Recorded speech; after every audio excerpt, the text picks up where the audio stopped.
morning, scholars. In our new unit, we're going to learn about how to care for birds and people who actually care for birds as a profession. One of those people is called an ornithologist.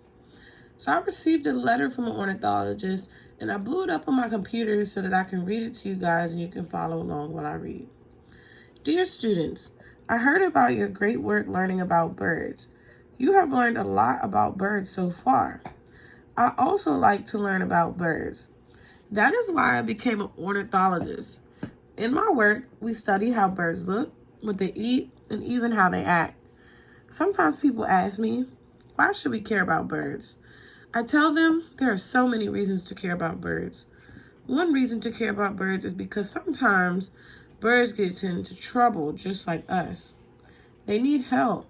I challenge you to read some books and ask yourself, how do characters and stories help care for birds? Birds are so interesting.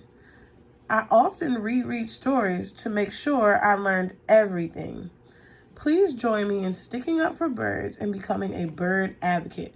Your friend, the ornithologist. So remember, friends, again, an ornithologist is someone who cares for birds. And as he said in the letter, they study how birds look, what they eat, and how they act. Today we're going to read a story, and in our next video, you're going to pay attention to how the characters help care for birds, just like an ornithologist. I'll see you in our next video.